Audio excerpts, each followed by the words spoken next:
Hey everybody, it is Nathan and Jess Selove with another episode of You Might Be... Autistic. If.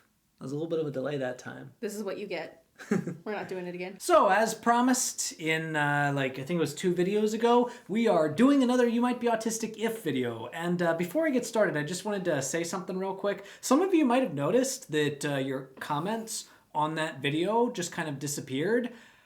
I'm not sure what happened. For some reason, YouTube deleted them. Sure hope it's not another issue of YouTube being kind of vague, or maybe the word is lazy with their algorithm, where they can't tell the difference between advocacy and hate speech, and so they just erase words like autism, and anything that it contains autism is erased, because that would sure be stifling to disabled people, wouldn't it? Yeah, but we don't know what was going on. I will send a message to YouTube to see if I can figure that out.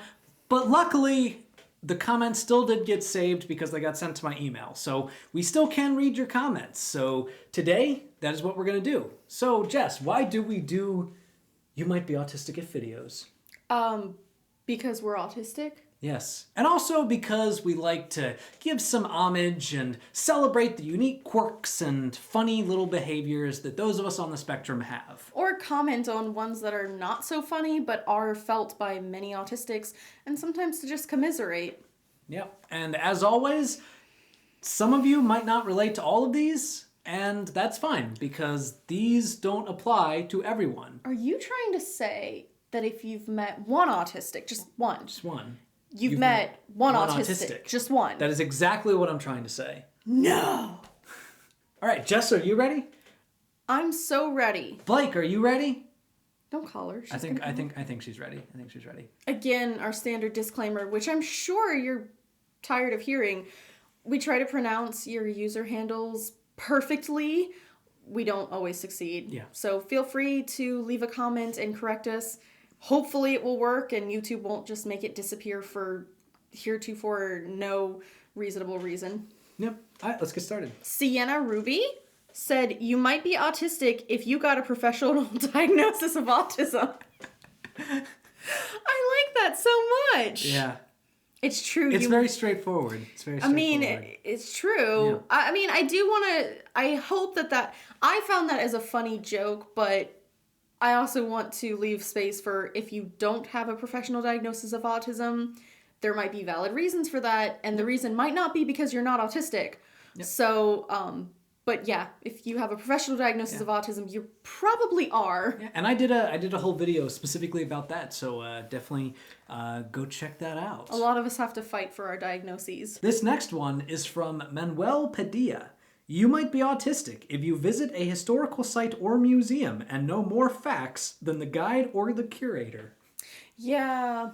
If it's your special interest, that's gonna happen. Yeah, that actually happened to me when I went to Colonial Williamsburg. There were actors that were playing like different founding fathers. I went up to Thomas Jefferson and I asked him, hey, do you believe in a strong central government or do you believe in states' rights? And he said, no, it's important to have a strong central government. And I was like, no, Thomas Jefferson was an anti-federalist. Boy, I bet you were the most fun child on that trip. I was actually 18. Wow. This one's also from Manuel Padilla. You might be autistic if your life's ambition is to make Webster's Dictionary the movie. Isn't that kind of what autistics do, generally? Yeah. No, I one of my life's ambitions is to make a series of like parody videos of common pop songs where I just replace all of the words with really big words. He goes around the house singing them and then the pop song gets stuck in my head. It's so annoying. All right, the next one is from Sindhu Vishwanath. You might be autistic if all the words that come out of your mouth sound rude to others because they don't realize that you have a monotoned vocal pitch at the same time you are totally unaware of it. Hi, Jess. Hi. Yeah, fine. Yeah. I like to tell Jess that she kind of has like resting bored face because she kind of sounds uninterested in a lot of what people say, but she's not actually uninterested. And I can pick up on that now because I know her, but, you know. Well, good for you. Everyone else thinks I sound condescending or mean. You're not. You don't sound mean. You are mean. Oh, that's true. This next one is from Kyle Gaines. You may be autistic if when overwhelmed you throw all pillows in the living room into a pile on the floor, throw a blanket on top of them, then nest in it with a weighted blanket on top to calm down. You know, yeah. I mean, I have a different sort of ritual, but something Nathan and I will sort of take turns doing, but we'll frequently come home and just go immediately to the bedroom, and I'll have him like crush me and lay on top, or he'll have me crush him. Yeah. It's pretty common. Although that's a good suggestion. So yeah, definitely if you're looking for suggestions on how to apply deep pressure therapy to yourself, I mean that's a good idea. Do you know the story your dad tells in class? So Nathan's dad told me that when Nathan was a little boy, he would come home from school and ask his dad to crush him, and so he would move all the cushions off the couch, lay down on the couch frame, and then put the cushions on top of him and have his dad lay down on top. All right, the next one is from Privacy Invalid. You might be autistic if you lose motivation very fast on a lot of things. Yeah, I definitely get that. Yeah. Like, it's like a sprint for me because I get really motivated to work on something and then I work on nothing but that for a long period of time. But then when I stop working on it, I don't want to go back to it. You're done forever. Yeah. Some of my special interests have been like that. I've noticed that there are some special interests where I only have this special interest for a small period of time, and then when I'm through with it, I'm through. I don't have to go back to it. Yeah. And then there are others that are sort of more lifelong or definitely span several years. So that is a good one. Yeah. Very relatable. This next one is from Pepsi. You might be autistic if you kind of heard what a person says and you know what they meant, but you ask them to repeat it because you just didn't quite hear one meaningless word. And if they repeat it differently than they first said it, you get annoyed and sometimes mad. This happens to me when I'm reading. Yeah. Because I get mad at myself because I will skip certain words in a sentence and I will know what they said and I'll even know that it's not important and I'll get about 2 chapters ahead and it's still in my brain that I have to go back and read it and look closely and then I'll do and it'll be pointless like I knew it was. This next one is from Cousin IT97. You might be autistic if your echolalia not only repeats what a person says, but imitates their ethnic accent as well. Yeah. No, like I get, so whenever I hear people do, say, movie quotations, I always get annoyed if their inflection is slightly off. It's like, that's not how you say the line. It's like, and then I say the line, they're like, I just said that. And it was like, no, you said it slightly differently. Yeah, I've noticed that with people who have to repeat something, it has to be the right way or else it's not. I don't know, for me it can be kind of soothing to repeat certain things. But yeah, it cannot be said in a different way and sometimes even with a different voice. So I can kind of get a little bit of that. And I do get a little bit of how that would be very uncomfortable and inappropriate in a lot of places. Bunimeko Chan says, you might be autistic if you know more about your major than your teachers, if you know every Pokemon name, number, type, and moveset by memory. You know the do's and don'ts of a pandemic because of your special interests. Yeah. Yeah.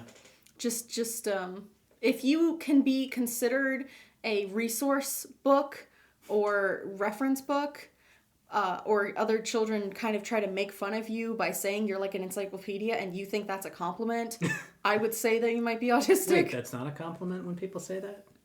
It depends on who's saying it. This one is from Chris West. You might be autistic if you can discuss in detail the periodic table of elements, scientific classification of animals, and breeds of domestic animals, years before you can respond to a friendly greeting without getting upset about someone greeting you. That makes sense. Yeah, no, I knew a lot more about science and animals before I knew how to hold down any type of conversation. But you know what, though, I know I experienced this, and I think other autistics I've talked to experienced it, where they thought that because they learned something that was interesting, that they could share that with someone else, and it would bridge this gap, and that person would find it interesting, and suddenly they'd connect. And that does not happen as frequently, especially as a child. think you can get away with it a little bit more as an adult. Find someone who nerds out with you over the same things. Hey, this is also from Chris West. You might be autistic if you have an autistic child who doesn't make eye contact, and you don't realize that that's unusual until you start researching autism and Asperger's after someone asks you if he has Asperger's. Yeah, I mean, it's something that happens. That's basically what happened with you. My dad, yeah. I hear stories about your dad, and I think, how did no one know? But people didn't. That does happen. Yeah. So pretty often, and it's I think helpful, at least for the parent, to see that there are ways they can help their child. So even though they can't go back and change the past, they can at least see things that maybe might help their child, and either take what will help them in their current life, or just be able to let go of some of the things of the past. Yeah. Autism is quite genetic. So if you have an autistic kid, odds are you or your spouse or maybe one of your parents is probably on the spectrum. A common saying is, if you're talking to an autistic child's parent, odds are you're talking to an autistic parent. And finally, from our friend Loop Duplicate, you might be autistic if you have to constantly explain to people what animals are thinking. I often speak for Blake. We do that in our house. Yeah, a lot. We sing to her a lot. We do. And she seems to like it, I think. Yeah, I mean, of course she does. The voice that I give her indicates that she likes it, so... Her body language indicates it too, which I think that Nathan experienced this, and I see it too, that it is easier to understand animal body language most of the time, because there's not that interfering noise coming out of people's mouths that are also often lying about what they're really feeling. Yeah, words.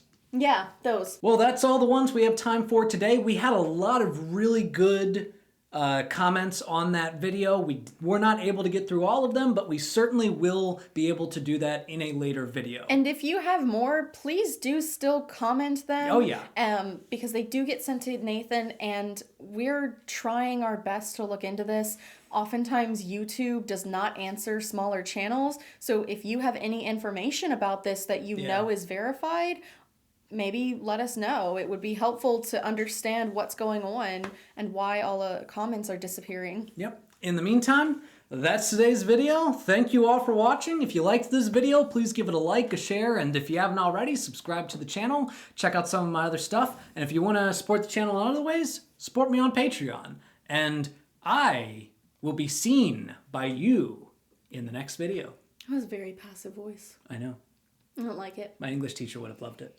Ew, no they don't. That was sarcasm. Oh, really?